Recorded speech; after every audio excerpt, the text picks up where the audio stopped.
6:30 by the clock on the wall, so let's go ahead and bring this February 17th meeting of the Board of Harbor Commissioners to order. If you call the roll. Frank Kelly. Present. Betsy Kramer. Present. William Anakuchin. Corey Benetian. Eric Friedman. Here. Jim Sloan. Here. Bill Spicer. All right. Mr. Briley, do we have any changes to the agenda? Mr. Chair, no changes this evening. All right. This is the time when we would take public comment on anything which is not on the agenda. So there doesn't seem to be anything that way. And so we'll go for the approval of the minutes for January 20th. Is there a motion? Also moved. Okay. Is there a second? All right. Any comment or discussion before we vote? All those in favor say aye. Aye. Opposed? Passes. The director's report, Mr. Briley. Mr. Chair, members of the Harbor Commission, good evening. Just a couple of brief items for me this evening. I indicated last month that I would provide some information from the mayor's trip to Washington, D.C., where she had the opportunity to meet with congressional and senators regarding our federal advocacy in Washington, D.C., in other words, getting money for projects that are of importance here in the district. And, of course, to us, that means dredging funds, which she had an opportunity to talk about. And I did attach to the staff report a fairly thorough report, which I have no intention of going through, that was prepared by R.J. Lyerly. R.J. is the person who I work with when I go to Washington, D.C. from our lobbyist firm of Carpy, Clay, and Smith. And R.J. did a great job of summarizing what the mayor did while she was there. I also sent out this week, I think yesterday maybe, an email to all of you and the mayor and city council as the president has put forth his proposal for fiscal year 2012. And the good news is we are included in that budget for our operation and maintenance dredging at an amount of $2,040,000, which is just shy of what we were hoping to get of about 2.1. I pointed out in that email, and it's also included in some of this information, that we're a ways off of an adopted budget. The budget cycle for the feds is not until October, so there's between now and that time frame that they will wrangle over what the budget should include and how much should be funded for a variety of different projects and programs. But it's always encouraging. It's always a good sign when the president's budget includes a dollar amount, and whether it gets modified or changed, it's typically not significant one way or the other. The other aspect is a continuing resolution if they're unable to reach a budget proposal, which they haven't done for the last 2 years, means we would only get 95% of that amount, which begins to dwindle every year. It's that 5% can make a big difference depending upon how much sand we have. So I think the good news is, as we sit now, and including the mayor's trip and her discussions with our representatives, is things are looking positive.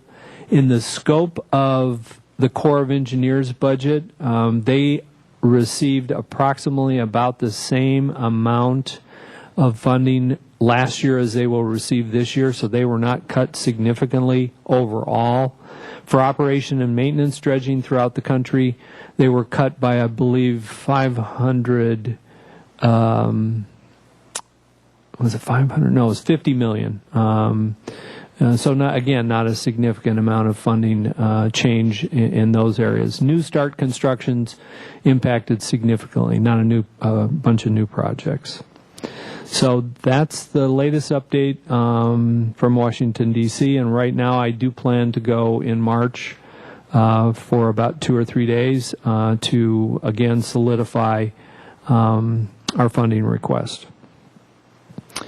And the next item I was going to report out at the last meeting, I believe Commissioner Friedman brought up a concern regarding the state budget proposal, and there was questions about, I believe the question was enterprise funds, which is what we are, but in looking at the budget closely, the elimination or the proposed elimination, along with redevelopment agency funding or projects and programs, is what's called enterprise zones. We are not an enterprise zone. We are an enterprise fund, which are distinctly different. And I didn't see anything in the budget, Governor Budget's proposal, that would directly affect our department in any way that I could see. So that's good news. But there are distinct differences between the two. And with that, I'll just briefly go over our tentative agendas for next month. We'll look at our berthing policy involving designated commercial fishing slips. That's a 3-year review, and we're up against that 3-year. We'll hopefully, after tonight's discussion, bring back the budget and potentially a recommendation from the Commission. We've got the lease with Blue Water Hunter in Harbor Way, and then our lottery for the mooring area will be concluded or conducted next month. So I would answer any questions you might have. Thank you, Mr. Bradley. Any questions? Commissioner Anakuchin. Yes, Mr. Bradley, for my edification, could you tell me what an enterprise zone is? Generally, yes, I think I can. An enterprise zone is a designated area within a community, a city, that has both special taxing powers or receive certain funding because of their blight or economic needs. It also allows them to apply for special funding that is available for enterprise zones, all intended to improve economic development conditions or improvements within that specified area. It allows you to attract businesses, develop certain commercial operations, that type of thing. That sounds an awful lot like what we do. How are they different then? Well, maybe I can answer it differently. An enterprise fund of a municipal government is a special designated fund that set separate from the city's general fund. The city's general fund receives taxes from bed tax, property tax, sales tax, that type of thing. Our department, as you know, does not. So we are called an enterprise fund, which means we generate our revenue from certain enterprises within our jurisdiction of authority and responsibility. If there was to be an enterprise zone in the city, it would be a special geographical area that would be designated, like on a map or a boundary would be drawn, and it would say this area is eligible to receive certain funding, utilize maybe condemnation powers to acquire land and develop it and sell it to developers. Distinctly different. Okay, that's not us, that's clear. Thank you, sir. All right, any other comments or questions? Then we're off to the Business Services Report. Thank you. Good evening, Mr. Chair, Commissioners. Internet service is available via Cox Communications and is available to permanent slip permittees and liveaboards. However, it is not convenient for visitors or vacation users of the marina. And our front office staff has fielded a number of inquiries from visiting boaters regarding wireless internet access. Currently, the closest wireless internet access is at Sambo's across Cabrillo Boulevard. The department is preparing to select a wireless internet provider or Wi-Fi provider to provide service in the marinas via our request for proposal process. The RFP is designed to select a Wi-Fi provider that has experience in the marine environment and that will install its own equipment at no charge to the department. The Wi-Fi provider will offer its services to subscribers. For example, $10 a day or $35 a month might be a structure of a subscription rate to people that want to subscribe and use the Wi-Fi service. And the Wi-Fi contractor would also be responsible for billing and collecting the fees from its subscribers, so the department wouldn't have to get in the middle of that. Staff intends to negotiate a license fee or a revenue sharing arrangement so that there is some amount of revenue generated from the service, but this is not intended to be a a significant source of revenue by any means. It's to provide an amenity for boaters, and with maybe a small amount of revenue as a secondary priority. Staff has drafted the RFP, and we're prepared to release it in the next few weeks, and we'll see what kind of response we get. Be happy to answer any questions. Thank you, Scott. Are there any comments or questions for Scott on that point? Okay. We'll go to the Harbor Operations Report. Thank you, Scott. Good evening, Mr. Chair and Commissioners. Well, as promised, on January 24th, we launched our Blackboard messaging system. With over 1,300, almost 1,400 recipients were called. It was actually quite a short period, in less than 2 hours, those calls were made. And I'm happy to report that we had a 91% success rate. A success rate for contact is considered direct pickup or ones that went to answering machines. And in addition to that, ones that went to busy signals, which aren't considered success, actually are tried 3 times before the system gives up. And so we also followed that up with a survey, and I'm happy to report that at this writing we received over 300 surveys back. We got all kinds of extra emails now that we didn't have before, helping clean up our database with good phone numbers where there were bad ones and what have you. And I looked today, and now I think it's closer to 450, closer to maybe 500 surveys. So please, we still encourage folks to send those surveys in or drop them off at the Harbor Master's office, assessing the Blackboard messaging system and opting in or opting out if they wish to, and changing data as necessary. And then we got a real live, more than a test, we field used it when Mr. Treiberg and his phased Marina One project called all 79 slip permittees on P-Finger a few weeks ago, and he had an even better success than I did on my test. He had 94% connection rate. And so we're very happy with the service. It's working for us. People I speak with on the docks seem to think it's working for them. In the next couple of months, we'll report back to you on the surveys. We'll break it down and assess for you what went right, what's gone wrong, and what we can do to improve it. So stand by for that. And again, we encourage all slip permittees and tenants and mooring permittees to turn those surveys in so we can make the system everything it can be.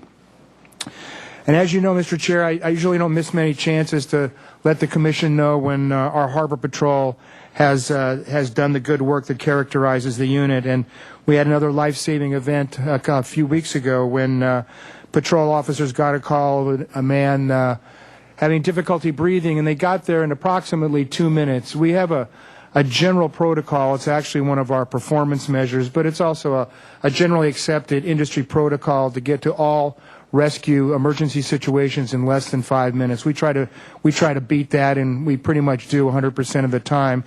And we ended up getting feedback from the emergency room doctors that getting there in 2 minutes and getting this gentleman on high flow oxygen saved his life. So I personally would like to commend the officers, and I know you join me in that. They did a fantastic job, and the victim was especially ecstatic. So he thanked us and wanted to pass along the word.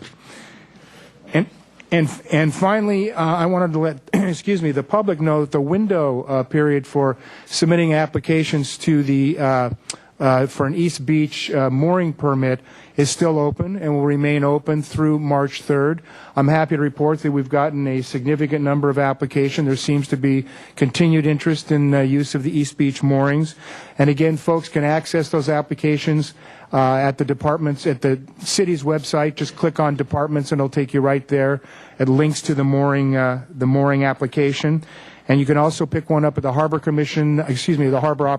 the Harbor Master's office, and just fill one out right there. And so, if you go online to get one, it's very simple, very intuitive. It tells you how to fill it out and where to fax it, and it's easily done. So, and also, I'd like to thank Commissioner Bantalon. You know, you asked me that question last month about how we are advertising this and how much it costs, and we had an email discussion about that, and we were lucky enough to get the Log magazine to write an article about it.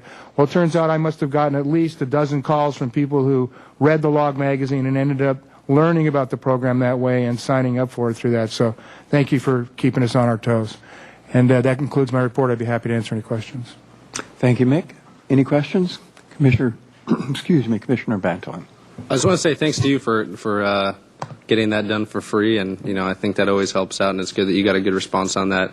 And would also like to echo your sentiments for the Harbor Patrol on their good work.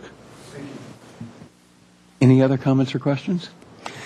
Mick, I have a question or a comment that was brought by a slip permittee holder. They indicated that on more than one occasion they've tried to call the Harbor Patrol late at night, and if they're out of the office, is there a way that the message is relayed from the switchboard to the officer on duty if he's out on patrol or something, or does it just ring off? Mr. Chair, I believe there's an opportunity to leave a message, but if it's an emergency, folks should call 911. Officers or they can contact the officers via Channel 16 if they want to get them directly in the harbor. But yes, they will be unable to reach the officers just by calling the office phone if they're out in the field at night. Question, and I'm sure you've considered this, would it be something we would want to consider for potential individuals that might not know those two options, that if the officer is out, there's something that I don't know if they carry a cell phone or not, something that they could do so that if a person dialed in didn't have a VHF radio or was unaware that 911 was a viable option in this thing, the call, rather than just go into a message box, would relay after a certain number of rings and go off on maybe a mobile phone that he's carrying with him, so he could pick it up and be live. Just a comment. No, Mr. Chair, thank you, and I appreciate the creative thinking. My sense is that that's technologically difficult, and anything that connects to their personal communication device becomes a security issue. But that being said, number one, I will look into it and get back to you. And number two, I think what you've done is you've piked in me the thought that we should do an article maybe in Dock Lines redescribing, because I think we did it a few years ago, the protocols for contacting the officers when they're in the field at nighttime hours. Thank you. That'd be great. Happy to do it. Any other comments or questions? Okay. Commissioner Sloan. Just a suggestion on that, maybe just to leave on the answering machine that those are the options to do, dial 911 or hail them on 16 or leave a message as the three options. That may be something to do as well. Thank you, Commissioner Sloan. I'll look into that. I believe it's on there, but I will look into it and I'll confirm all of that, and I will get the answers to all of this to you in an email, and we'll follow up with a Dock Lines article. Okay. Commissioner Friedman. Just one other suggestion is when the slips are renewed, or we do a contact like yearly, we could include that information in there, or any other information that we need to get out just on a yearly basis or something like that. Commissioner Friedman, I apologize. I'm not sure I understand when you say the slips are renewed. When people renew their slips every year, don't they have to fill out any paperwork or? Not for the slips, no. Oh. Well, liveaboard permits, yes, in May. Yeah, if there was a way when yearly when we contact them, if they have to fill out paperwork or when someone applies, we can send that in. But if just a question.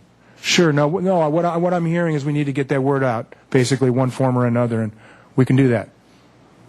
Okay.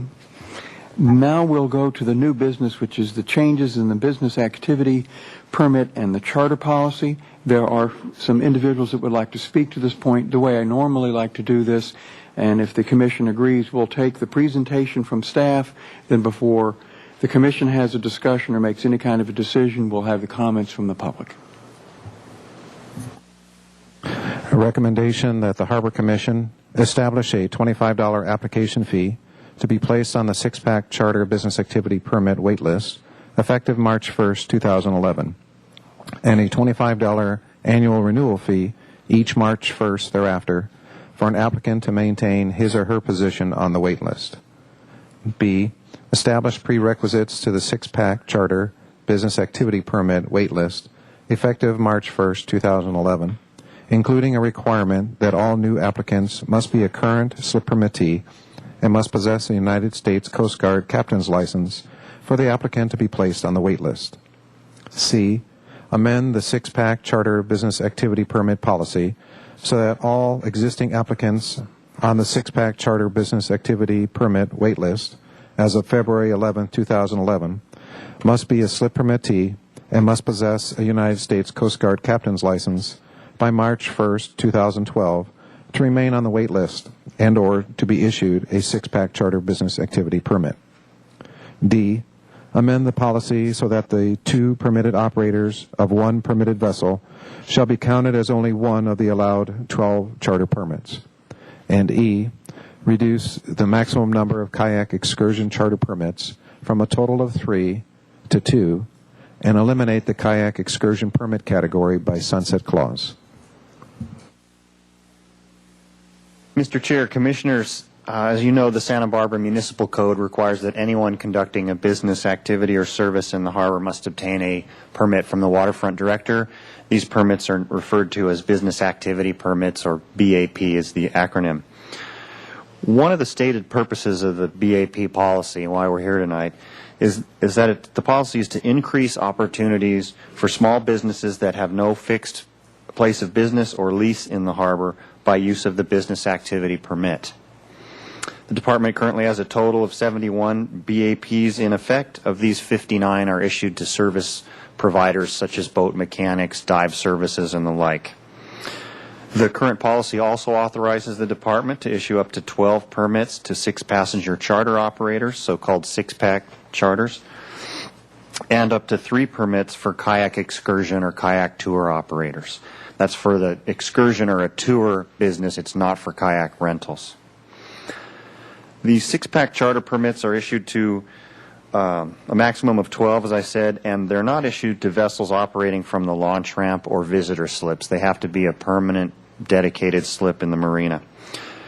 Currently, there are about 20 individuals on the wait list for the BAP charter permit, including some that have been on the wait list since 2007.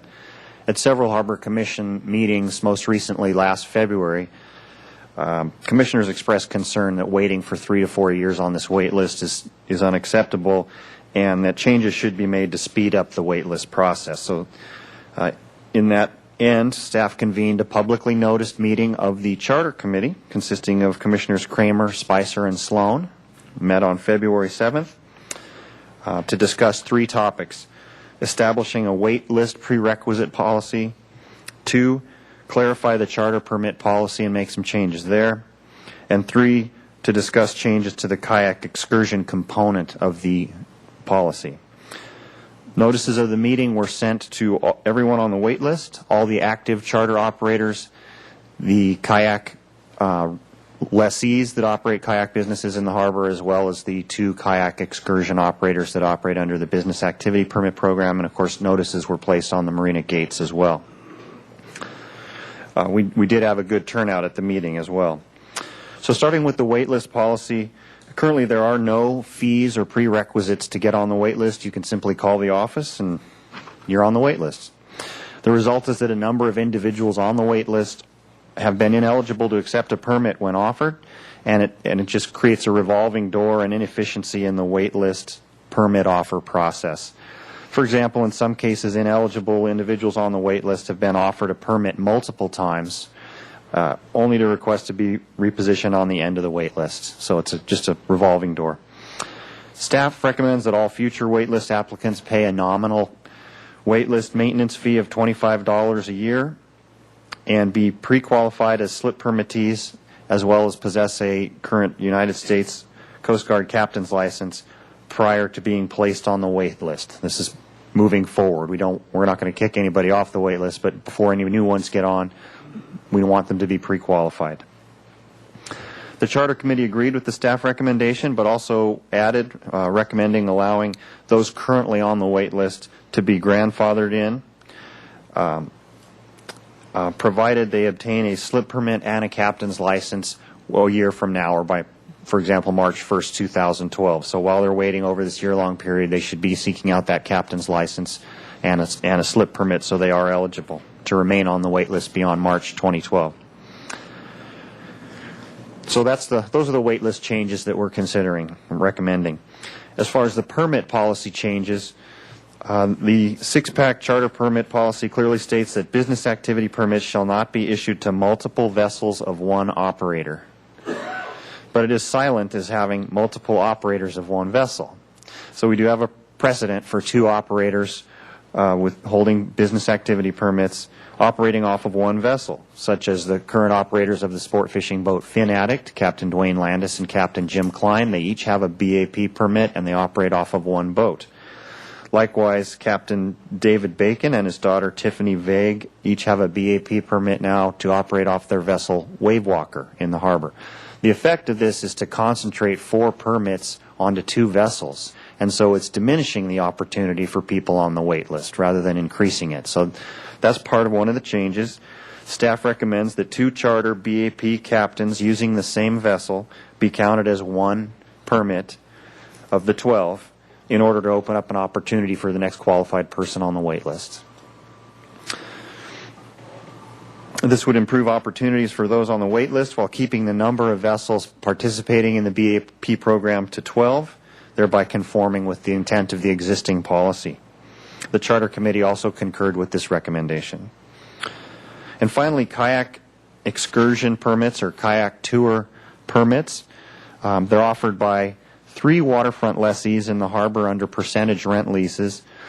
Actually 2, Santa Barbara Sailing Center and Paddle Sports offer kayak rentals as well as guided tours. And Sea Landing simply rents kayaks. I don't believe they offer guided tours through Sea Landing. Additionally, kayak rental concessions are offered through the Parks and Recreation Department beach concessions at East Beach and West Beach. And the way this all began was in 1998, staff investigated a business advertising kayak tours in the launch ramp, on marina bulletin boards, leafleting vehicles, and so forth. The operator was notified by staff that this was not acceptable and not a permitted business in the launch ramp. However, the business owner successfully appealed to the Harbor Commission, and the kayak tour permit category was created as a result, again back in 1998, and this business has long since ceased operations at the harbor. However, 3 others came in, 2 of which are still in operation. Captain Jack's Tours and Santa Barbara Adventure Company are the 2 remaining current operators in the harbor. There have been some problems associated with BAP kayak excursion tour operations, including congestions in the parking lot, congestion in the launch ramp. Oops, wrong way. Congestion in the launch ramp, harbor waters, and advertising and soliciting business in the launch ramp, as you saw on that sandwich board sign a moment ago. In fairness, these photos are not of Santa Barbara Adventure Company. Staff recommends reducing the maximum number of kayak excursion permits from 3 to 2 and not issuing any more new kayak excursion permits to any new operators. Staff also recommends either sunsetting the existing permits out by some specific date, say, for example, 2 to 3 years into the future, to allow the operators time to seek a park and recreation beach concession, or, that's one option, or allowing the 2 existing kayak permit holders, Captain Jack's Tours and Santa Barbara Adventure Company, to continue operations until they quit business or sell their business to another operator. Selling the business to another operator would mean they'd have to relinquish the permit because they're not transferable, and they would sunset out in that fashion. And again, we've had 4 of these businesses come in the last 12 years and 2 go out. So they do turn over, however slowly. That concludes my report. I'd be happy to answer any questions on this. Okay, thank you very much, Scott. Before we go and ask questions of staff, let's go ahead and get the comments and input of the individuals that wanted to address the board. Michael Cohen. Hi, everybody. How are you doing? Thank you for hearing me tonight. My name is Michael Cohen. I operate Santa Barbara Adventure Company. I've had a permit at the harbor since 2001, and I've submitted my comments in writing here to you and would be happy to speak with any of you with more documentation if you'd like to see it. I wanted to start with the harbor as a safety issue. It's actually the safest place for launching and landing kayaking tours, and especially with youth groups or special needs. We do tours for tourists, people coming to the area, but 1/3 of my business is actually outdoor education programs.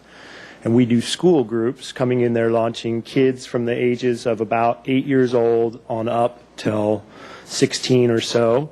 And those trips have an environmental focus or an outdoor education focus. We're talking about marine ecology and interesting marine life in the area. So we've also hosted people in there with disabilities, and that would be folks who've had, we've had people who've had no fingers actually come with us, as well as people in wheelchairs, and we've been able to launch them in and out of the harbor. So it represents one of the safest places to run a program, and sometimes due to wind and swell conditions, it's not possible to launch in other places, obviously. I hold a permit at Santa Barbara City at East Beach, and I've had that permit to do rentals there, and we do some excursions there, but it is not a viable permit. I won't be renewing that. The demand is very limited there. It's not a viable site, and it does provide some big safety concerns with launching and landing on the beach access there, because it's a very shoaling break. Especially when there's wind. We've had many trips that have been at Refugio State Beach. We have a permit at Refugio, East Beach, as well as Channel Islands National Park, and we've brought them to the harbor and been able to launch there and do a modified kayak. I am a board member of the Conference and Visitors Bureau, which is the main tourism hub here in Santa Barbara, and I can speak to the facts that the #1 site visited in all of Santa Barbara is the wharf and the waterfront, so it has a big draw for tourists.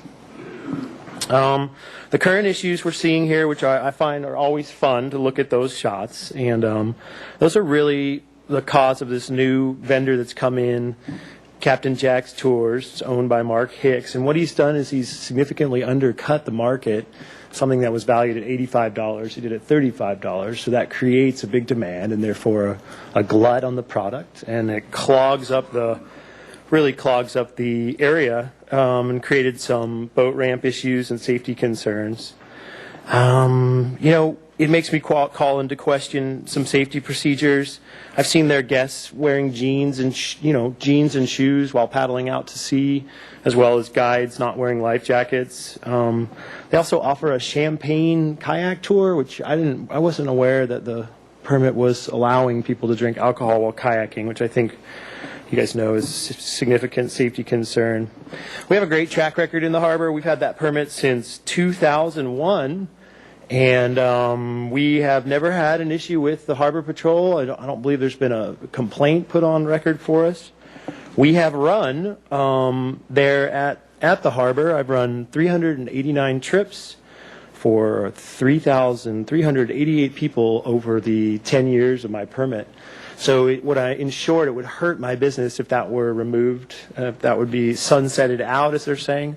So I'm really advocating that you support the clause that would be grandfathered in for the current permit holders. We only offer guided trips, and there is a demand for guided trips. It turns out that some people are afraid of kayaking, or it's a new experience for them, and they don't really want to go and do a rental on their own. We also fully outfit them with wetsuits and paddle jackets and life jackets, and our guides are trained through our internal training programs, which meets the ACA, American Canoe and Kayak Association standards. We're trained through those procedures in a mentoring fashion. So the guides that are coming out are basically running the risk management for that tour from the beginning to end. And it's really, guided trips have a much lower risk of accident or collision. There's a lot of rentals in that area. As we've heard, there's stuff on the city dock, there's Sailing Center, there's Sea Landing, and there's West Beach, all providing rentals. So that's a real saturation in there. And rentals are a significant risk to private boaters. The rentals, although they are getting a safety talk from the rental vendors, they are out on their own, and they don't know what to do if they fall out of a boat or if they get swept out in a sundowner condition. So rentals are going to have a higher risk of collision with boaters in the harbor.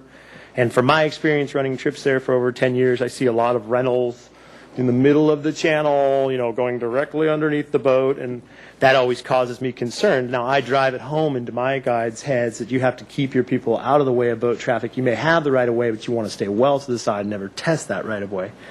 So that's an important factor with keeping guided trips inside the harbor.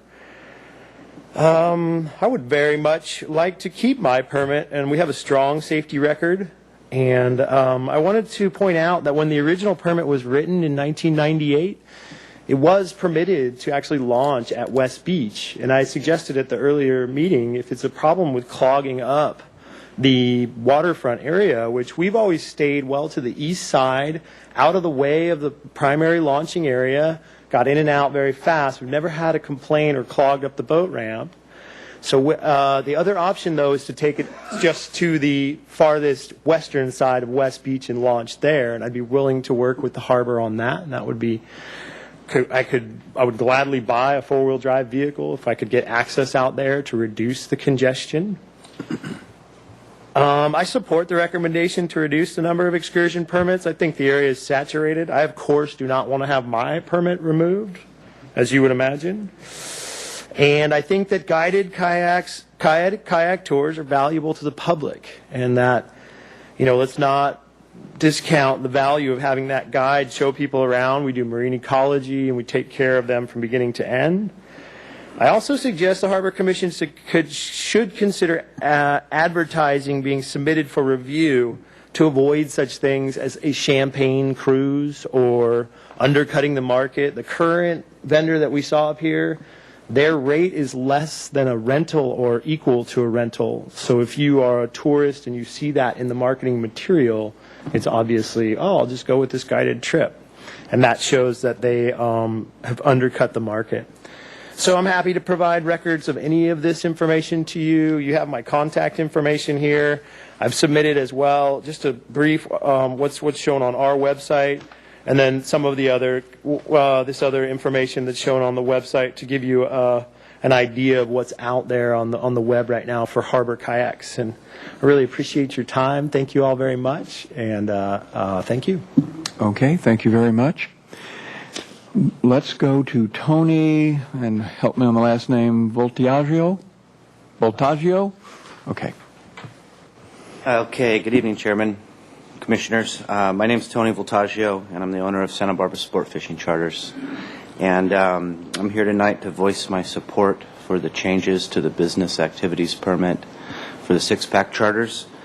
I've been on the waiting list for a while, close to 4 years, and I look forward to someday operating with the BAP in the harbor and using my new slip as a place to do business. And I think that it would get me a lot closer to doing that and conducting business. So I just wanted to let you know that I am in support of the changes, and thank you for your time. Okay, thank you. Thank you. And Garrett Kababili? Okay, sorry. Kababi. Thank you, Mr. Chair and Commissioners. Good evening. I just wanted to speak quickly about the kayak excursion permits. And we do support the reduction from 3 to 2, and whatever you guys choose as far as sunsetting or reducing the amount of years that it would remain for. That's up to your discretion. One of the things that I want to speak to, first of all, we hold a concession, a beach rental concession at West Beach with the City Parks and Recs Department. It's a very expensive permit, and we intend to maintain that exclusion at West Beach. We feel that it would be unfair to allow a $250 permit access to launching at West Beach. The launch ramp is an acceptable place, in our opinion, to hold business. Some of the reasons that we see maybe excluding the permits altogether in a couple years, the harbor does foresee better revenue streams from our percentage rent in the harbor. We have done about $250,000 in guided tours in the last 10 years, and the harbor does see a significant more money than the a kayak excursion permit would show. So we definitely support the exclusion of permits, maybe perhaps sunsetting them out of existence at some point. And we hold a very good safety record. I just want to speak to the fact that we do inform all of our renters of the rules of navigating a small boat harbor such as ours, a small passage coming in and out. We give them, there's a map on our back door that people can look at, and we show them how to get in and out. We support going around the outside of the harbor towards the breakwater to avoid the main boat channel. And we give them advice on how to cross the boat channel looking for incoming and outgoing traffic. We are also considering putting little notes on the kayaks to inform people of the roads of the waterway, the rules of the waterway, excuse me, so that we can avoid potential collisions. And there haven't actually been any collisions in the harbor. It's mostly an issue of concern, I think, from the congestion that private use and rental use can show. So our recommendation is to sunset the permits at some point, but definitely we do not support any other unauthorized launching from West Beach, as we feel it undermines our permit with the Park and Recs Department. So thank you for your time. Thank you. Okay. Now it's to the commission. Comments, questions? Commissioner Friedman. I want to thank our public comment. I think it made some valid points. In regards to the kayak excursions, I would support reducing the number from 3 to 2, but I do have just some concerns with a sunset clause at this point. There is a demand for them that I've seen down there, and the fact that we have a business that shows the demand came to speak tonight. So I would like to see, in light of the safety concerns that have been raised, rather than doing just a sunset clause, to try to set some criteria. Maybe we have those already, that anyone who has a BAP permit, right now there's only 2 of them, that they have to abide by a certain criteria. It was mentioned tonight that there's alcohol being served, that there's improper gear or no gear, there are no life jackets, that if that's going on, then there should be some penalties, including the loss of the business activity permit, if those are repeated violations. So at this point, I'm not comfortable with removing or sunsetting them, but I am comfortable moving to from 3 to 2. All right. Commissioner Sloan. Yeah, I think the issue is more with the launch ramp than it is the actual guided tours. And one thing I'm a little uncomfortable with is, starting to dictate what pricing they should have, what they should and shouldn't do. They have to obey the laws. I mean, we require them to have insurance, and they have to be CPR trained and several other things that do make it, I think is prudent for us to make sure that they're operating safely, but I don't want to get into reviewing their advertising and things like that. I think that oversteps our boundaries and opens up a can of worms. So, I'm supportive of the sunsetting out the permits, reducing them from 3 to 2, and then the recommendation would be that once the permit either changes or the business goes out of business or something happens, that permit does not get renewed by somebody else. So. Okay, Commissioner Kramer. I have a couple of questions. Excuse me. A couple of questions. I'm wondering why on the section recommendation C that it would be as of February 11th, 2011. Why wouldn't it be when the policy changes go into effect? We didn't want to have a rush of people to jump on the wait list between the chartering committee meeting and this meeting before the rule got changed. So we wanted to just fix the wait list to the people that were already on it at that time. Why February 11th? I mean, why is that date chosen? That was last week when the public distribution of this packet went out. We did, at that point, if people knew they could get on the permit or on the wait list between now and the meeting, when the rules would change, we could have had a rush of people doing it. So that well, there was one fellow at that meeting who was asking questions about whether he could get on the waiting list subsequently. And he had the time from that meeting until the 11th to do just that. So and I believe some people did. Okay, that's a question in my mind. Another question I had was also about the six-pack charter business activity permit policy when there are 2 operators, and to reduce that down to 1 permit, basically. I'm paraphrasing here. Where on the waiting list would a person who's dropped off go It seems to be a question of fairness there, that it probably he or she should go to the bottom of the waiting list. Has that been decided at all? The way it reads, we're here, okay. That it would be, not sure where exactly, here. Commissioner Kramer, I think we can answer your question. Okay. Go ahead, Scotty. I think it should be specified somehow or other. I think what you're asking is if there are two individuals that have a Right. BAP Mhm. and they split, that we will allow the number of BAPs to go to 13. So no one will go off of the wait list. Okay. No one will be offered a permit until we've gone down to 12 or under. I guess actually it'd be 11. So we're going to have the flexibility of having, if they split their partnership, go on separate vessels, they will we will actually have 13 for a period of time until someone gives up their permit. Then we will have 12. Okay. And then when someone gives up their permit, we will have the ability to offer to the next person on the wait list. Did that answer your question? That basically does. It seems to be some preferences being given there, and I'm wondering whether that's fair or not, whether that should go down to the bottom of the list. And No, but they already have a permit. Well, yeah, but you're cutting it. They have a permit currently. Right.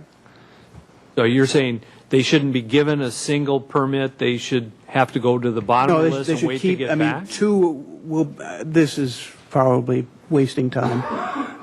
Well, no, I don't think it's wasting time, because in effect, that's what you're weighing in on, is that the proposal is if someone splits, Right. and let's say there are 12 people that currently hold Right. one, there will, in effect, be a 13th permit created for or a period 14, of time. because I think this applies to two. Is that correct? Well, one to of the- them would be Yeah. one of the 12. Right. So there would be a 13th. Step in if I'm wrong on this. Yeah, I think Okay, and then the person who is on the wait list doesn't move in their position any Okay. until someone comes off, Okay. gives up their permit. Then we're down to 12, and then we wouldn't offer another one until it had actually Okay. dropped to 13. All right. Help me if I made a mistake. You meant drop to 11, didn't you, John? Yes. What did Okay. I say? 13. Drop to 13. I'm sorry. It's okay. Thank you. We think it works, and it is at the period of time exceeding the 12 limitation, but because we don't think that'll be too long a period, and it's the only way to really Okay. deal with issuing two BAPs for two people on one vessel. And I have a question on the kayak excursion. What is the policy on the Champagne cruises? Is this Commissioner Kramer, this is the first I've heard of this. We have not encountered it before. I'm sure it begs the question of boating under influence and that sort of thing. Certainly wouldn't condone that kind of thing on a jet ski or a kayak or any of that sort of thing. The only thing you have to keep in mind, it's not illegal to have a drink while boating. Kayaks are probably considered some form of a boat. I don't know if it's illegal to drink while kayaking. I don't believe it is. Under the influence would be just like it would be treated of, driving under the influence, boating under the influence. So it gets into legislating how much you've had to drink or what you're doing. I certainly understand that we don't necessarily want to promote it, but it goes along the questions that Commissioner Sloan brought up. Then we're going to have to start legislating what their prices are, what type of tours they can do, whether they're alcohol related or environmental related or happy times related. I don't think we want to do that. But if there's enforcement issues relative to too much to drink, we certainly will do that just as we would without a life jacket or something else. Okay, it seems to me, I agree with Commissioner Sloan. It seems to me there's a reality level of how much the Waterfront Department can check as to who's doing what in terms of having a beer in his kayak or her kayak or whatever. And I support basically the staff recommendation, but keep it at 2 and not to eliminate until they go out of business or transfer. And I have nothing more. Okay, Commissioner Panton. Just a quick question before a couple comments on recommendation D. So essentially, what you were telling us is that it'll go up to 13, but we're not going to be offering one until it drops back down to 11. So in the short term, it's actually going to be a little bit tougher. There's not going to be, I guess it'll take 2 folks to drop off instead of 1. Commissioner, I thought I understood, and that confused me more there. I'll let Scott try and... Okay. Thanks. Commissioner Bantolin, I think there's been some confusion. What we're talking about, let's use an example, the Fin Addict with Captain Landis and Captain Klein. Captain Landis has his own charter permit, and Captain Klein has his own charter permit. But they both just operate off of the same vessel and the same slip. They would each keep their charter permits, but we would count that as one of the 12 rather than how they're currently counted as 2 of the 12. Because it's just one vessel. And so you've got, in theory, just 12 vessels operating. So where the 13, 12, 11 comes into play came from the selection committee meeting when Captain Klein asked, well, what if Dwayne and I go our different ways? Then does one or the other of us have to give up our permit? And we said, no, the way we'll accommodate that is you can take your permit, put it on another boat, and we will just have 13 for a while until through attrition it drops back down to the 12. So that's a highly unlikely scenario, but that's the plan in case it occurs. So I think there might be a little confusion between 2 permits being classified as 1 when they're on one vessel. So it's likely semantics, but there is a chance for that, I guess, occurring. Well, there is a chance for it. I mean, I'm sure Captain David Bacon and his daughter Tiffany will operate the Wave Walker for a long time to come. And what that does is, by doing this, we open up now 2 new permit opportunities because Captain Bacon and Tiffany and his daughter are now only tying up 1 instead of 2, and Captain Klein and Captain Landis are only tying up 1 instead of 2. So now we have 2 opportunities to go on through the wait list. I hope that clarifies a little bit. And again, only if they split would we have that momentary 13th. Thanks for clarifying that. Commissioner Inakuchin. Yes. It strikes me that the simpler solution would be just to permit boats and be done with it. That way there's not going to be any splitting or anything. But consider what happens if 2 parties of 2 decide to split. Now you've got, what, 15, 16? That's a absurd example, but I think it illustrates the point that it would make more sense to permit the boats under these applications. Could I comment on that?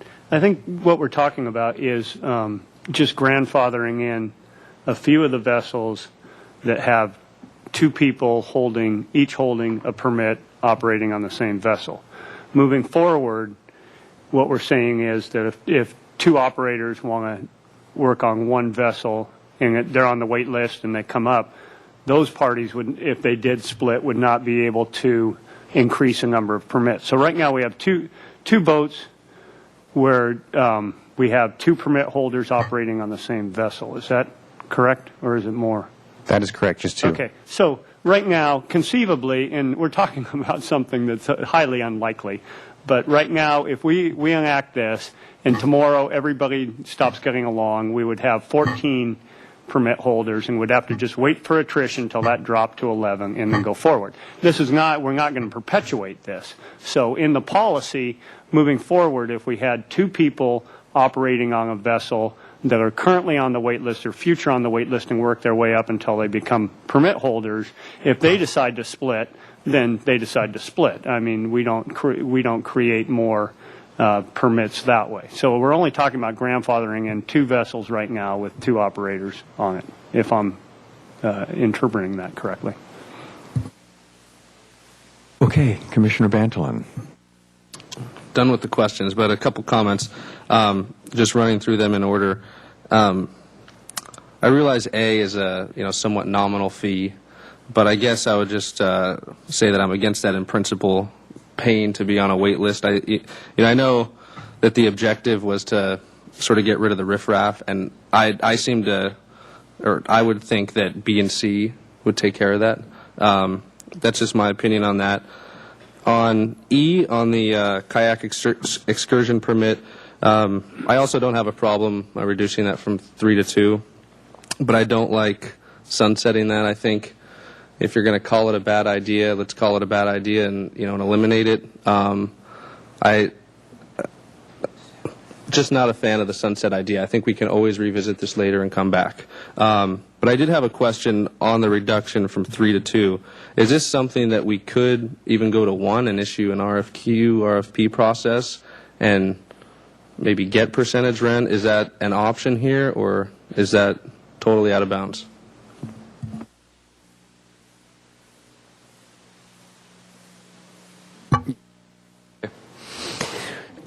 Mr. Bantlin, we did talk a little bit about percentage rent and trying to level the playing field at the committee meeting. And I think there might even been an offer by one of them to head in that direction, not that he's sitting right here in the room. I don't think that's where we're at with this. This business activity permit concept was, again, for those people or businesses in this case that didn't have a place or a fixed place of business and wanted to somehow find a way to conduct business in the harbor. We already have percentage rent tenants that rent kayaks and have excursions. So if we want more of that, then I think we got to look kind of outside of the business activity world to do that. If we eliminated the BAP excursion permits altogether as part of that, then we certainly would have that flexibility. But I think a hybrid is probably not what I would think we would want to pursue in this. But if the commission felt let's just not issue BAPs for kayak excursion operators and want to go to a request for proposal for one operating somewhere out of the harbor, certainly. Just a little bit of history. We kind of had the same thing. God only knows, and I think staff remembers this. We used to issue BAPs for yacht brokers. Well, let me tell you, the yacht brokers in the harbor didn't like the fact that somebody could get a $50 permit and be a yacht broker on the docks when they were paying percentage rent and had a fixed place of leased office, etc. So I recommended to the commission at that time, and they supported, to eliminate business activity permits. What we did is we gave those that had them an office if they wanted one and operate out of the harbor. And I think that's kind of what we'd have to do if we were going to move in that direction. Okay, Commissioner Kramer. I'd just like to make a comment that an awful lot of people came to the meeting, the subcommittee meeting, and what I was impressed by is that basically everybody agreed with the staff recommendations, with the only point of concern were the kayak excursion ones, but I didn't hear any objection, which is really interesting, I thought. Commissioner Sloan. Vicer. Oh, yeah. Betsy beat me to it. I echo that the committee meeting that Scott put together a great agenda, and it went very well, and it seemed to be that our harbor tenants all agreed with each other and with the recommendations. And as far as E and going with the kayaks, I know we talked about a number of things. I certainly don't like the idea of putting a time limit on somebody whose livelihood is based on this business. The idea of sunsetting when they go out of business I can support, but I certainly wouldn't want to put an arbitrary time limit on it. So that was just my comment.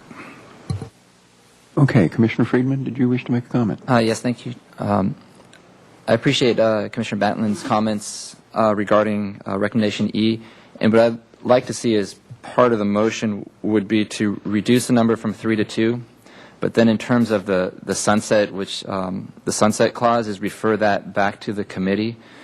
In light of the possibility that we just had the discussion on, there could be a way to possibly eliminate that program, but then have it come back. I just feel there is a demonstrated need by the public and a desire by the public to use these services, regardless of whether it's a company that's in business now, and then they leave or the area or go out of business, there might be another one that wants to take its place and fill that need. So I would like to see as part of the motion to refer that specific portion back to committee and then come back to the commission at a later date. Well, if we're ready to make a motion, you can make a motion whenever all right. you'd like. I'll make a motion that we approve recommendations A through D, as well as reducing the number of kayaks from 3 to 2, and then modify that in terms of the sunset clause, refer that back to committee to address that issue and bring it back to the commission at a later date. You'll second that. Okay, is there any discussion on this? I'd like to. Okay, Commissioner Sloan. Yeah. Yeah, as far as the committee recommendation, I think what we have here is what the committee recommends in that here on page 3 where we talk about eliminating the kayak permit when they cease operations or sell or transfer their business to another operator.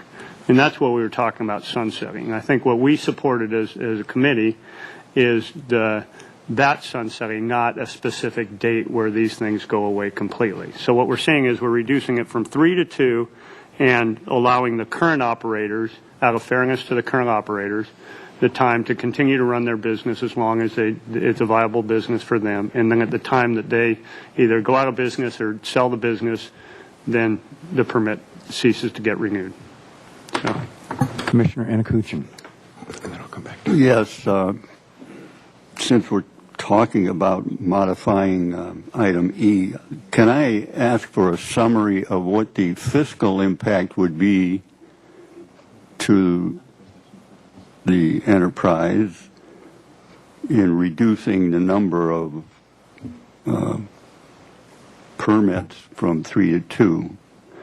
It would strike me that the object is to get as much business in the harbor as you can rather than reducing it. Commissioner Anakuchin, they're $250 a year for the permits. So the third permit is vacant at this time, so there would be no fiscal impact. If we were full with all 3 permits sold, so to speak, then there would, and we eliminated 3 to 2, then there would be a $250 per year impact. And only that there is no revenue stream to us from these. No, there's no percentage rent associated with these. It's a flat fee every August 1st. Maybe that's something we should discuss at some later time. Commissioner Kramer. I'm supporting Commissioner Sloan, and will vote against the motion because we have discussed it at this subcommittee meeting, and I don't know that it needs to return to it. So let me do a clarification here. What we have is a motion. It was seconded. So following our Robert's Rules of Order, we're going to have a vote on this in the way the motion was made, which so if you don't want to support this the way E is, but you agree with A, B, C, and D, you're going to need to vote no on this so that it can then be remade with a different arrangement on E. Mr. Chair, may I modify my motion just for clarity, just to approve A through D, and then we can vote separately on E? I don't know, Robert, I think we can because you're the one that made the motion. Yeah, so E would be a complete. And I believe he did intend to adopt A through D, and then E was to be the one referred back. Right, but he threw it into the same motion. Yeah, so can I clarify? If we could do 2 separate motions. One is A through D, vote on those, and then have a second motion on E. Okay, so is there a second to that amendment? No, I don't think there has to be a second. You're just asking to amend it. So we'll take that as a clarification. So this vote will be for the changes to the business activity and charter policies A through D as written on the page. That is my understanding, correct? Okay. So that's the motion. It has been seconded, and then we'll come back and we'll take a second motion on E by itself. So all those in favor say aye. Aye. Opposed? Okay, that part passes. Now, you wanted to make a second motion on E. So the motion on E was to approve the reduction from 3 to 2, and then refer back to committee the discussion on the sunset clause. Okay, and that was seconded by Commissioner Bantolin, and we'll go ahead and, is there any further discussion on that before we call the vote on that? Okay, so all those in favor of that, say aye. Aye. All those opposed? No. Okay, so that one did not pass in its current form. So is there a second? Okay, Commissioner Sloan. I would like to make a motion to pass E with the definition of the sunset as noted on page 3. Eliminating kayak permits when they cease operations and/or sell/transfer the business to another operator. In essence, not renewing the permit. Okay, is there a second to that motion? Okay, Commissioner Sloan, any further discussion on that point? Okay, Commissioner Bantolin? I just want to say I won't be supporting the motion, and that's just because of the sunset clause. I realize that going back to the committee wouldn't have changed anything anyways if that was the committee desire. I still don't like the sunset clause, and that's why I won't be able to support this motion. Okay.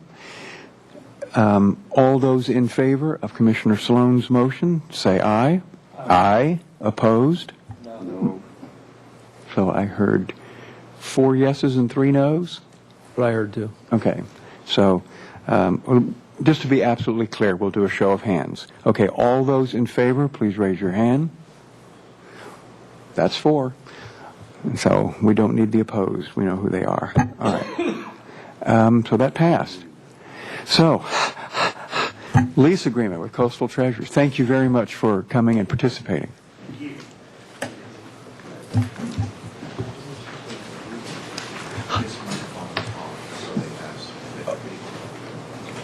Oh, Commissioner Sloan's? Oh. You got, okay. Remember to turn your mics on, guys.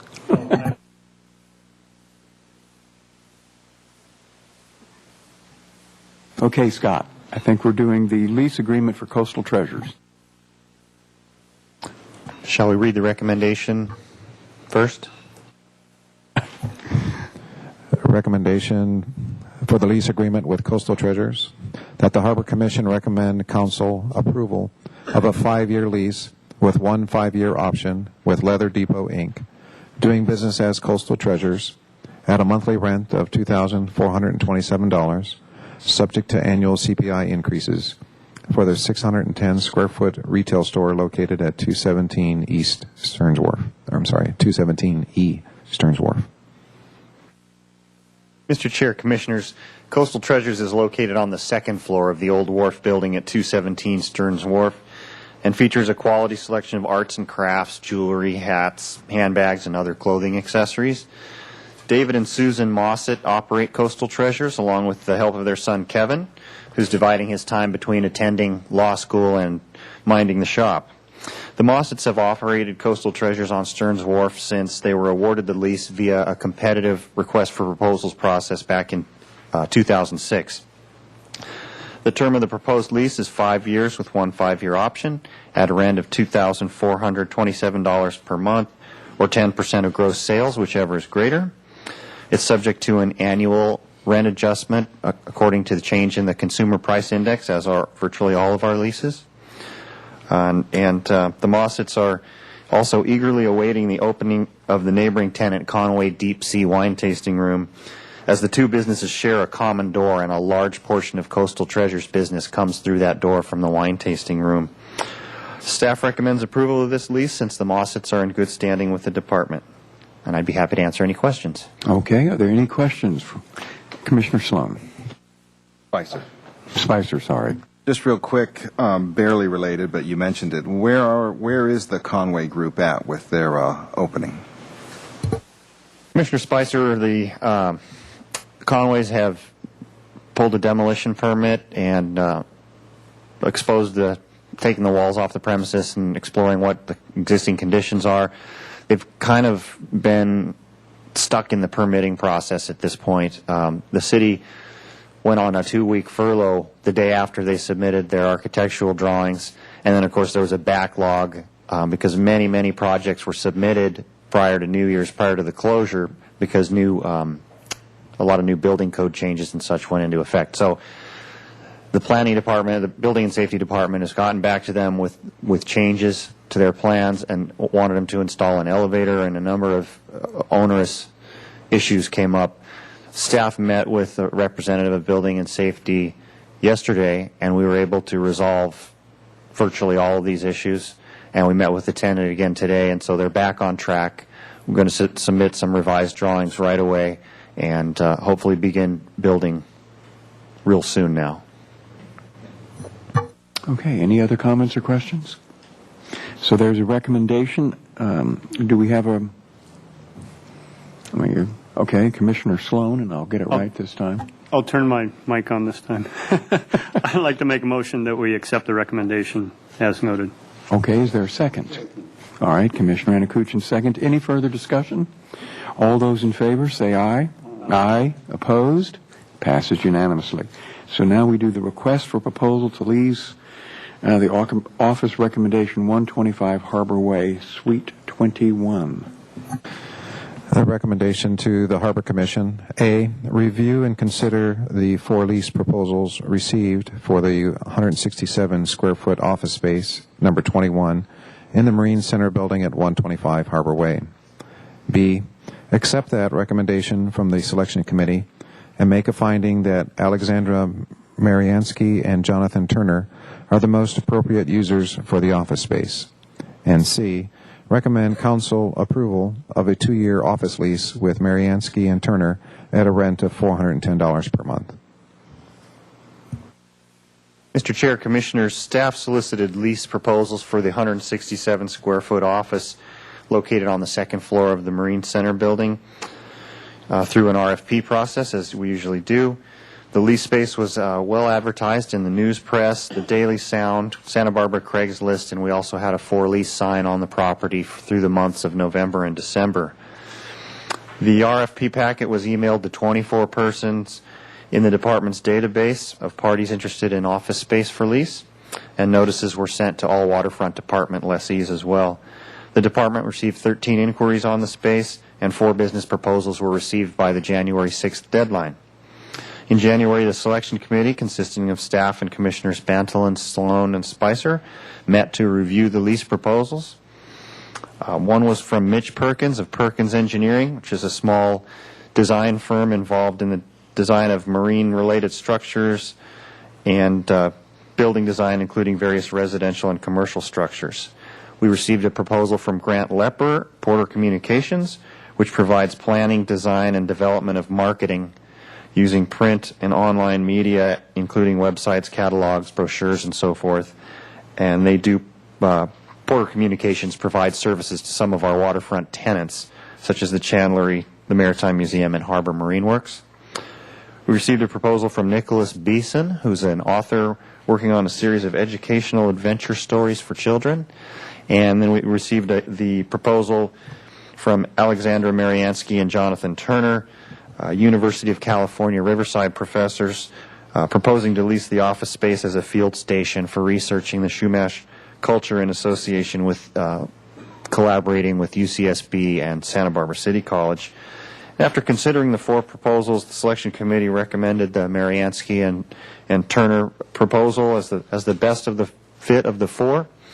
The committee liked that there was an educational component and a tie into the University of California and City College.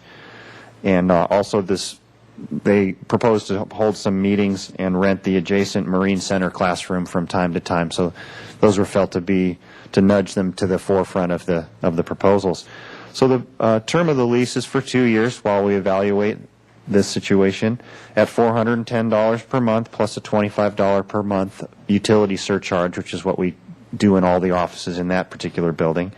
Percentage rent is not applicable because it's not a commercial use, and the rent would be subject to a cost of living increase annually based on changes in the consumer price index. And that concludes the report unless there are any questions. Thank you, Scott. Are there any? Okay, Commissioner Friedman. I have just one question I noticed was in the letter that they submitted. They said it is their hope that when funding for Mr. Turner's professorship is restored, that they would host short conferences. So would that have any effect if, due to the budget crisis right now, would that have any effect on their ability to host these conferences, and was that considered as part of the discussions? Was that addressed to one of the committee members? Yeah, committee members, if that came up in committee. Yeah, I think we did touch on that, and I thought that the parties that we recommended had other research projects and things like that, and this wasn't really predicated on them getting that funding to do this. And so I think that was our discussion, if I remember it correctly. And just to add, I think the conferences would be sort of a bonus in addition to their, just normal activities there. So. Okay, Commissioner Kramer. I'm concerned about the apparent lack of a maritime nexus to this. Does that space, I mean, I remember from prior discussions of prior years that space is supposed to be connected with maritime use and so forth, and this seems very limited on this particular very commendable applicant. Mr. Chair, if I could respond to that. Absolutely. If you look at all the applicants, I don't think we really found there was a nexus for any of them. I think Porter Communications had a couple clients down here. They were doing some work, these folks at UC Riverside, in relation to Chumash history. Some of that has a little bit of connection to oceanic activities, but I guess we felt that nobody really fit the bill, but we certainly looked at that and considered that closely. But there was no other applicant who, I guess, exceeded their threshold for maritime use. Well, on the descriptions here, it says that Perkins Engineering is a small design firm responsible for the design of marine-related structures and building design and so forth. And the Leopard Porter Communication does websites for the Chandlery and Santa Barbara Maritime Museum and Harbor Marine Works. I know this was an issue some years ago with Dr. Laura wanting to rent an office, I believe, on Stearns Wharf, that there was a lack of maritime nexus. So I'm curious about this. I'm going to step in, even though I didn't sit on the committee, because my understanding of this would be on the marine-related or marine-dependent would have to do of, does the activity have to be performed in a marine environment? And in this instance, from the 4 applicants, it doesn't appear that any of them have to be in a marine environment to perform the activity, regardless of who their customer is. So that kind of leveled out that playing field. And then I believe the committee, and you guys can correct or add to this if I'm incorrect, the committee then just looked at them and said, well, who would be the most advantageous individual to give the lease to, who might bring other activities into the harbor? Correct me if I'm wrong on that. Yeah, I think you're right. And just to add, to go back to Perkins Engineering, you can correct me if I'm wrong, staff, but I believe that harbor design or design of harbor facilities such as boat ramps, floating docks, and driven piles, I think that's a component of their business, but not the primary one. So I guess that would be a little bit like Porter Communications, really just talking about his media involvement for harbor clients. So we just didn't feel that that was their primary purpose, so that didn't vault them up. Thanks. Okay, Commissioner Anakuchin. First of all, I want to agree wholeheartedly with Commissioner Kramer in pointing out that the issue of marine-related is fundamental to this. Being in that business myself, I can vouch for the fact that a firm that designs marine-related structures is very much involved with ocean-related activities. Printing media for the Maritime Museum is not nearly as related to a marine activity. It's just another client. So I would disagree with the subcommittee's selection or recommendation for the Mariansky and Turner lease being awarded.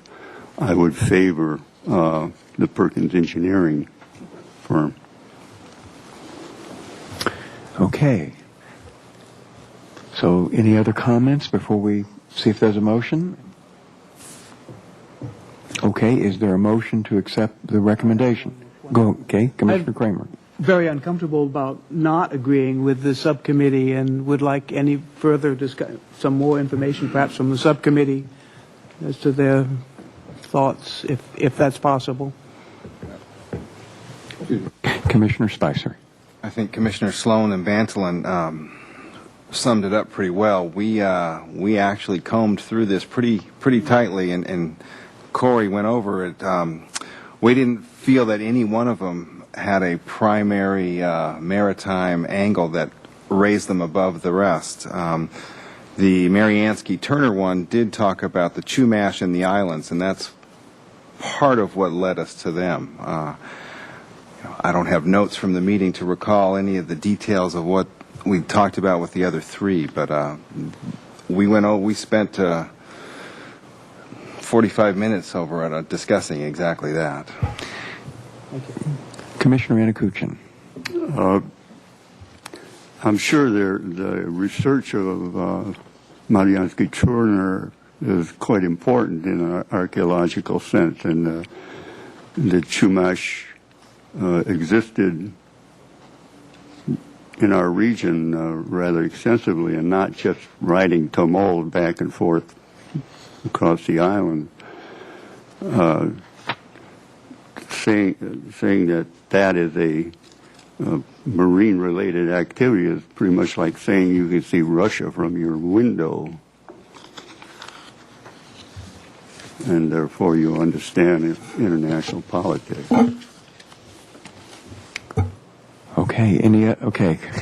I'll just quickly ask for the benefit of my fellow commissioners if staff could clarify for us the, I guess, the rules associated with this. Is it that marine-related businesses receive a preference? Is that the wording, or just so we can all have that info, if you do? Commissioner Bantolin, some months ago we brought forward to you a staff report about all the upcoming office leases that we have during this calendar year. And in that report we indicated that ocean-related, ocean-dependent uses or visitor serving would be given priority, but that if there was a lack of those to choose from, we would take the next best thing to fill a 160 square foot office in the harbor for $400 a month.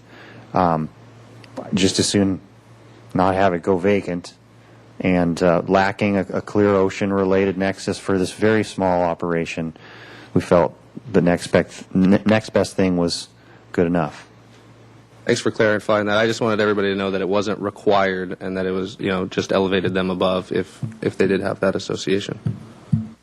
Okay. Thank you. Vigorous discussion on a proposal. So are there any further comments or discussions?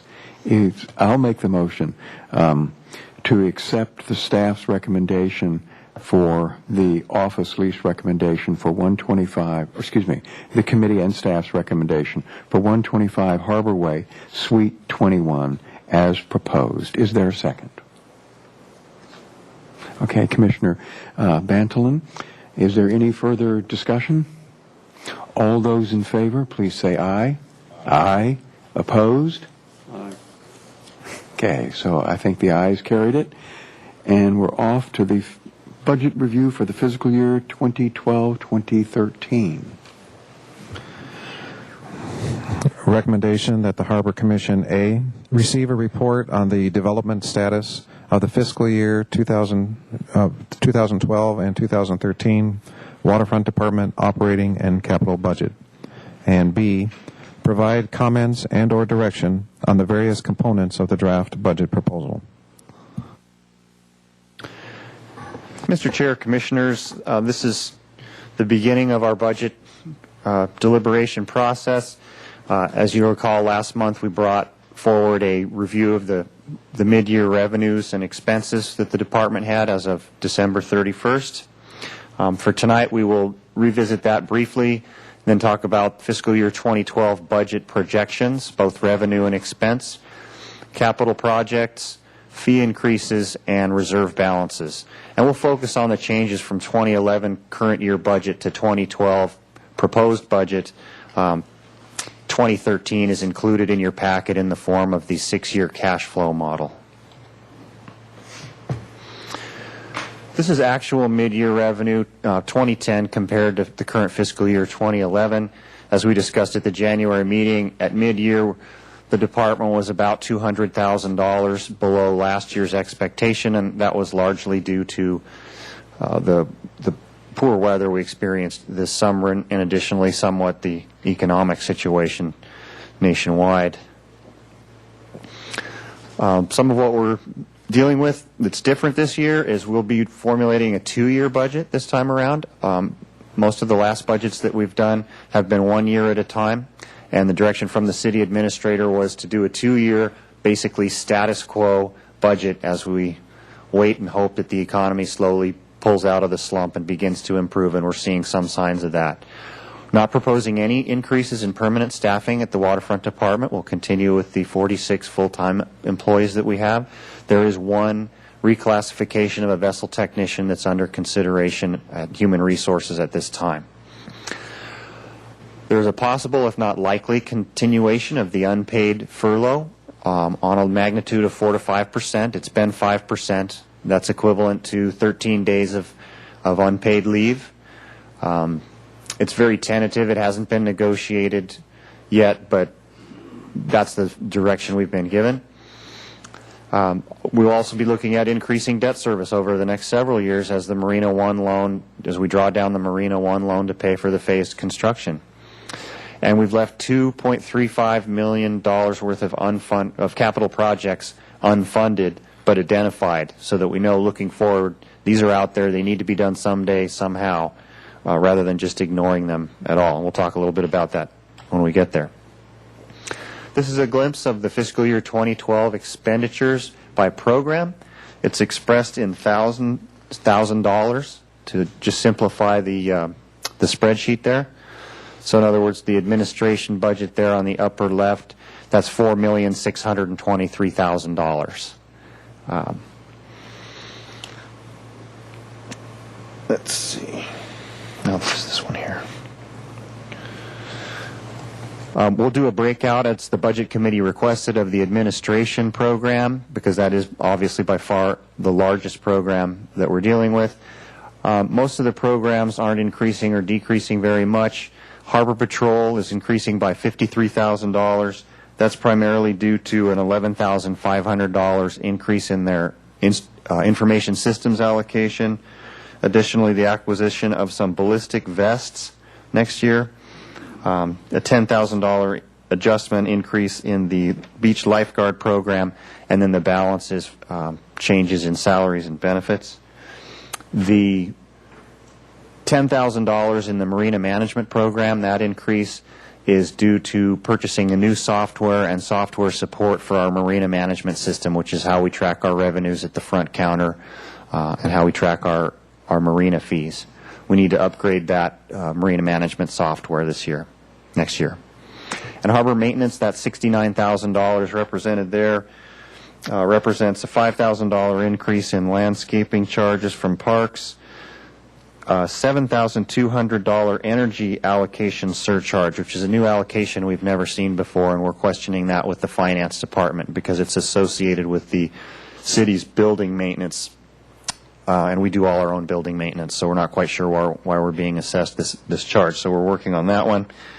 And then a $25,000 increase in the communications program allocation, which is support for our radio communications. And we're looking into that as well because, oddly enough, Harbor Patrol went down and harbor maintenance went up, and the number of radios we're using didn't change. So we're working with working the bugs out on that one. As the Budget Committee requested, this is a breakout of the administration program. The actual administration program is going from $1.7 million to $1.731 million in 2012. That's a $29,000 increase, and that's primarily due to increases that we're experiencing on our liability and property insurance this upcoming year, and also we've programmed some money in there for copiers. We have 2 big copier machines that double as faxes and scanners and printers in there on their last legs. So additionally, you can see debt service comes out of the administration program, $1.6 to $1.7 million. That's going up by $71,000, again due to the Department of Boating and Waterways incremental increase in that debt service. And the capital outlay transfer comes out of the administration program as well, and that's the money that we take out of the operating fund and program into the capital fund to fund all the capital projects. So that's a breakout of the administration and community relations program. Overall going down by $190,000 or 4.1%, basically because the capital outlay transfers fairly less this year than it was last year. This is the expenditure summary expressed a different way. The department summarized instead of program by program. Salaries and benefits is going up. $69,000 of that, $80,000 is an 8% increase in the PERS allocation and a $13,000 increase in the workman's comp insurance. It does include a 5% furlough in that, so overall the salaries and benefits line item is only going up by 1.4%. And again, that furlough is very preliminary. It has not been negotiated yet. One of the other, let's see what else, supplies and services, equipment and software is going up by $40,000, and that's primarily $15,000 for parking equipment, which are the new credit card compatible machines that we're working on installing, phasing in, and also the copiers factor in there as well, as does a $5,000 equipment budget for the harbor maintenance program. So overall, the overall budget's going down by about 0.5% from 2011 to 2012. The FY 2012-2013 capital projects are funded, as always, from surplus revenue, capital reserve, and the Harbor Preservation Fund, but also this year a state grant and loans from the Department of Boating and Waterways. Capital projects include the Marina 1 continuing replacement for 2012, and this also shows what we plan in 2013. Marina redecking and renovation, $225,000. Parking lot maintenance is slurry sealing and restriping. We do that on an annual basis in different lots. Stearns Wharf pile driving and timber replacement, that's an every year project. Harbor restroom ADA upgrades. Marina 1, the sump pump in the restroom needs to be replaced for $20,000. Lift station at Stearns Wharf, seawall, handrail, and sidewalk repairs. And then you can see next year and the year following, we've taken the parking program and put it into the capital budget. This year we took it out of the operating budget as some of it for equipment, and then next year it starts in the capital program. The big one on this page is the $400,000 for the launch ramp concrete, and Carl reported that out to you in some detail last month. So overall, about $5.4 million in capital projects expected over the next 2-year budget cycle. Some of the unfunded capital projects I mentioned earlier, renovating the maintenance shop. As I mentioned with the Conway wine issue, we have a number of elevators that we're in dire need of around the waterfront, including the 119 building, which is Brophy Brothers, the 125 building, which is the Marine Center building, and the 217 building, which is the Coastal Treasures and Conway Wine Tasting Room. Patrol Boat 3 is going to need replacement eventually. All of these we've put out into the furthest out year of our 6-year cash flow program. Breakwater cap replacement, we have the radius that still hasn't been replaced, but that's not a super high priority at the current time. And we would like to get an emergency generator replaced for the Harbor Patrol in our office. In case the power fails, we need to maintain the Harbor Patrol function. This is just another slide showing the Marina One reconstruction program. The greenish color outlines what we're either in progress or we've completed, such as the headwalk that was completed last year, O and P fingers, which are in progress this year. Next year we'll take on N finger, and then the following year L and M fingers will be taken care of, replaced. In terms of fee increases, continued slip transfer fee increase of $25 per foot, and a slip fee increase of 3% is being proposed. That will generate approximately $134,000 in additional revenue, and that includes the 4 new slips that are being built out right now in P finger. About $20,000 associated with those 4 new slips. This is our revenue estimates for the upcoming fiscal year. We're expecting the continued lower than expected slip transfer fees and visitor fees in the marina management program, parking services and financial management to be about flat. But due to some cruise ship visits that are coming, we expect to see a bit of an uptick in the property management revenue. Stearns Wharf leases, particularly the food service leases, are beginning to recover and show more revenue generated than prior years. And the good old ice machine is going up by about $15,000. It appears the fish market is using an immense quantity of ice in their operations. So I know Chairman Kelly's always a fan of the revenue from the ice machine. The 6-year cash flow assumption anticipates generally a revenue growth of 2% per year, slip transfer fee of $25 per foot per year, a 3% slip fee increase in 2012 and 2% thereafter. Maritime Museum lease buy down, if it happens, that's a $340,000 balloon payment in 2013. That's been factored into the revenue projections going forward. And again, capital program, unfunded programs on the magnitude of $2.3 million. So total operating revenue is expected to be $11.7 million in 2012, going to $13.4 million in 2017. Expenditures going from about $11 million in 2012 to $12,698,000 in 2017, generating a net operating gain of $825,000 in fiscal year 2012 and $688,000 in fiscal year 2017. In terms of our reserve requirements, as the Commission is aware, we have a reserve. Our operating reserves, we have 2. One is a reserve for economic uncertainty, which is 15% of the operating budget less debt service, and the reserve for future years budget, which is 10% of the operating budget. So 25% of our budget is in operating reserves, and then the Harbor Preservation Fund, which is also the Department's capital reserve, is required to be maintained at $2 million to $5 million. At $2 million, between $2 and $5 million, the interest needs to be retained in the Harbor Preservation Fund. If it gets above $5 million, the interest can flow into the operating fund as revenue that we can work with. So again, in terms of the cash flow projections, that would lead us to a revenue balance, a total reserve balance of $5.9 million in 2012, going to $5.7 million in the out year of 2017.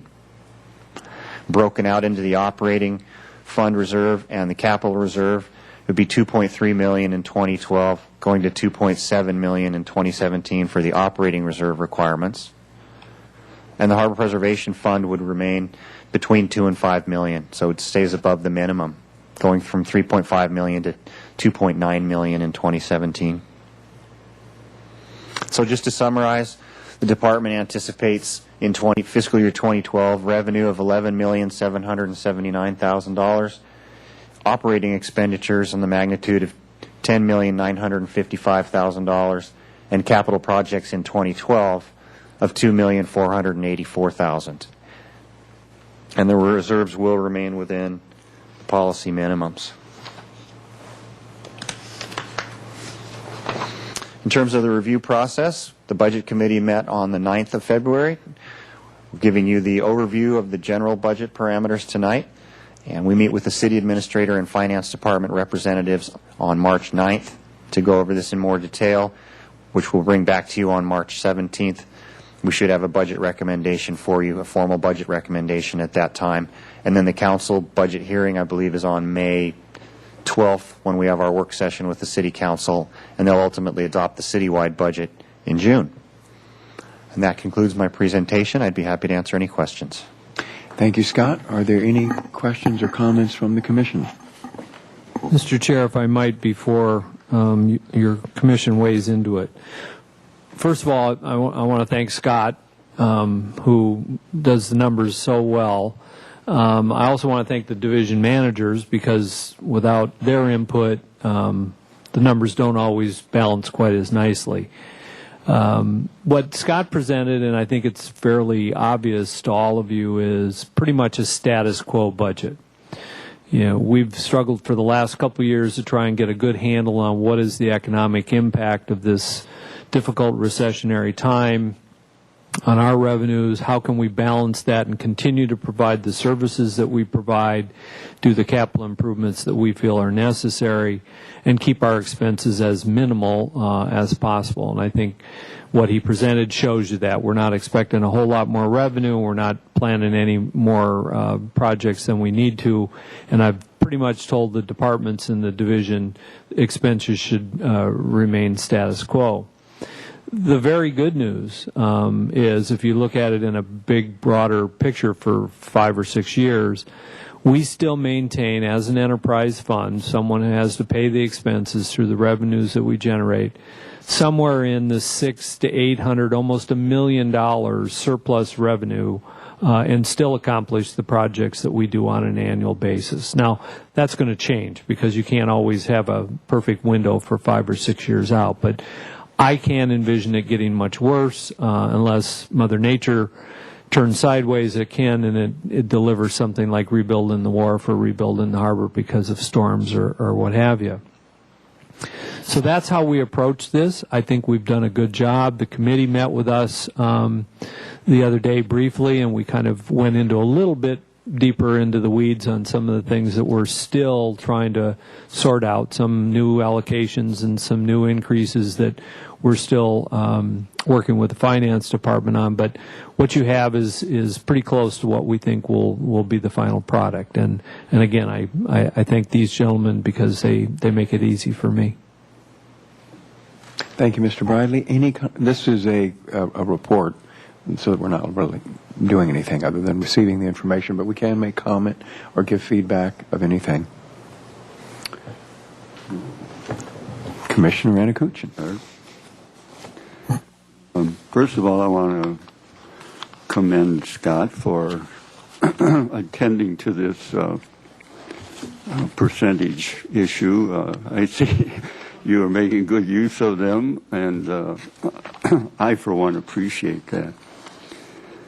I have a couple of inquiries. I'm sure that it's my abysmal ignorance in accounting principles that is the answer. But on the first page of your presentation, the second paragraph from the bottom, you say to meet expenditures and maintain required debt service and so on and so on. The department intends to propose a 3% slip fee increase for 2012 and a 2% increase for 2013. And I presume a percentage increases to follow annually. So elsewhere it said something to that effect. The 2% in subsequent years, is that 2% of that previous year's total, or the base total of 2012? Commissioner Ranakuchin, it builds on the prior year from year to year. Year to year. Correct. So the 2% will build on the 3%, and then 2% thereafter will build on the prior So year. your rate is just changing with time. Correct. The first year your rate changes. A percentage rate increase sort of gives you an exponential rise in the income. Is that your intent? Otherwise, it would be a fixed sum. Yes, Commissioner Anakuchin, there is a compounding effect as it moves forward over the years. And 2% becomes a greater dollar amount as it rolls forward. Okay. Secondly, on what is page 4, I'd like some clarification of the condition of the concrete in the launch ramp that requires $400,000 of repairs, which is a factor order of magnitude larger than most of the items on this list. From the picture that I saw with the kayaks on it, it didn't look like it was in that bad shape. Commissioner Anakuchin, the easterly and westerly sections of the launch ramp were built in the 1960s, and the concrete has deteriorated severely. We've been fortunate enough to have received $450,000 grant for the easterly section. It's currently in design, and there's a $350,000 grant in the governor's budget for 2012 for the westerly section. So this would be replacing concrete that was poured in 1962 or something like that. It's a fairly large slab if you go out and look at it. It's a submarine excavation and construction. It's a fairly expensive endeavor. Mm-hmm. Okay, just wanted to make sure that wasn't an error that crept in there, because it jumps out of the page. Thank you. That's all I have. All right. Any other comments or questions? Commissioner Friedman. I just want to thank staff. It's been tough, but you've been able to do a great job in just keeping revenues on par with expenditures. So my question goes to the revenue side. It's something minor. I just noted it was in attachment 2 in the comparisons between the other jurisdictions. And I noticed that under the questions is what are the fees charged to liveaboards, where it's $140 a month. If you go down three brackets, it says, when did you last change the liveaboard rates? And it said 2004, July 1st, 2004. And then also notes in there that utilities are included with the slip or liveaboard fees. So when I wanted to just get a better understanding of what the utilities are and what the cost is on those, so we can understand what that $140 a month that we're getting, how much of that goes towards paying the utilities.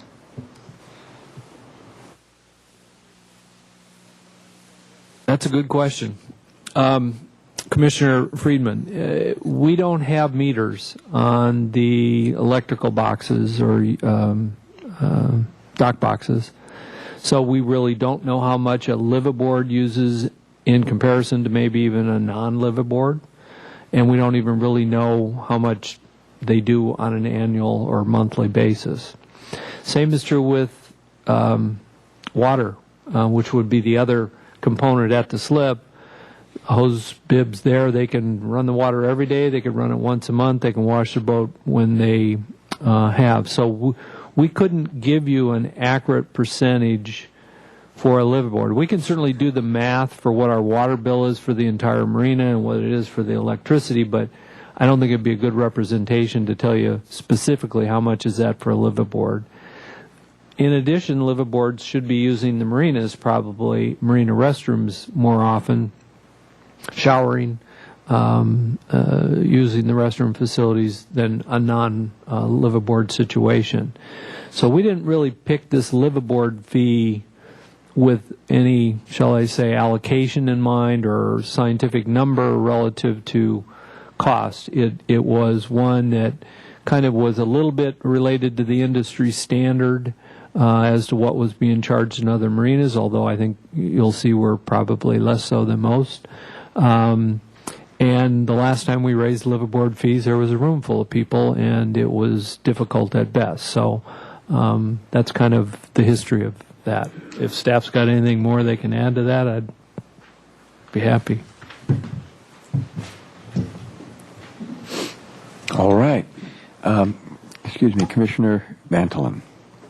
My question was regarding slip fees as well, and I see where you're headed with this, and the budget committee took a look at that and directed you to look at some other options. I guess my question is, when you come back to us in March, is that just going to be a single recommendation where you look at everything, make one, or are we going to have several options on that to explore in addition to our discussion, I guess, with some documentation behind that? Generally, we just put forward a recommendation, in this case, most likely to increase the transfer fees and the slip fees. We're not looking right now at adjusting parking fees at all, live aboard fees, or any of the other fees. And Commissioner Bandolin, on what the committee asked for was to do an analysis of lineal foot versus square footage. And we agreed to do that. In fact, I think we might even had that discussion last year, and I think the ball got dropped. We didn't really pursue it. Industry standard is lineal foot. We'll find that 9 times out of 10, 99 out of 100 in most marinas. But that doesn't say that we shouldn't look at our water space and look how effective we are or efficient we are at getting the best rate of return. So we will do that. We will not have that for this budget year recommendation. We could certainly make those modifications for next year if for some reason by the time we get it back to this commission you think that's a better way, or maybe slips to a certain size are better done at a square footage basis versus lineal. We won't know until we do the analysis. So for the 17th, you anticipate the 3 and 2 staying? Well, three for this year. We can certainly modify next year's, because with a 2-year budget, you always have the option, not the option, the ability mid-year to make adjustments for your second year if for some reason you need to. Okay, Commissioner Kramer. And I'd like to thank you, Scott, for a very clear presentation and for this non-accountant. Thank you. All right. Any other comments or questions for the staff? Oh, Commissioner Anakuchin. I lied. I had one more comment. It's a suggestion. Excel and various computer programs like that have a graphics capability that can take a page full of numbers like this and reduce them into graphic form, which I would like to see, if it's at all possible, if it's a feasible, reasonable thing to do. The reason I would like to have that is because you can see trends instantly in that kind of presentation, whereas a page of projections at 1 part per million accuracy just doesn't jump out at me, and you have to do head math all the way across the page to see what kind of trends or changes that you have, or when something anomalous is in the numbers that disappear on the page for me, but would surely come up in a graphic presentation. I don't mean pages and pages and pages of them, and for example, total operating revenue could be one graph, and you could put several on a page with different colors. There's all ways of doing it. I think it would help me and maybe others on the commission. Commissioner Anakuchin, I agree. That's a very good way to express the reserves and the total operating. We'll definitely bring that back to you in that format.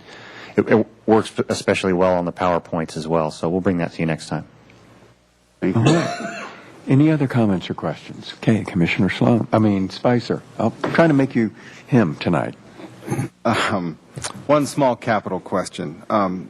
Page 4 at the bottom, the breakwater lights, a nearly tenfold increase from 2012 to 2013. Is that just consistent with the work we do over the years? Commissioner Spicer, the first year $35,000 would be for design, and then the second year $350,000 would be for actually implementing the project, and those are the estimates at this time. Okay. Any other comments or questions? Are there any commission staff communications? Mr. Chair, I don't have any this evening. Okay. Sorry. Commissioner Bantolin. I have one question for staff, and I've heard some concerns about possible electrolysis in the harbor, specifically around the Marina One construction areas. And I know that may not be an easy answer, but I was just hoping we may be able to get an overview of the issue, or sort of what's going on, what may be happening in the future. Commissioner Bandeland, we have had several complaints about electrolysis, which is really the sort of an accelerated deterioration of metal under the water on boats. Power boats seem to have a bigger problem. These complaints are somewhat coincident with the recent completion of the Marina One Phase 1, which included new installation of utilities. It's a bit of a mystery. We've done quite a bit of testing. We've looked at several different marinas and how they address this issue, and we've decided to hire a firm called Far West Corrosion Company. And this company, they do what's called the cathodic protection for like the Queen Mary 2 and the oil rigs and pipelines in Alaska. They're experts. We had them out. We've done a series of tests on a number of vessels that have had these complaints. We've forwarded that information back to Far West Corrosion for analysis, and I expect a report in the very near future, not only for the analysis on the data we've provided from the testing, but also on direction on how to diagnose problems with perhaps our own electrical system or problems on individual boats. Frequently, this is a symptom of a poorly bonded boat and a electrical system of boat in a particular boat that's bad.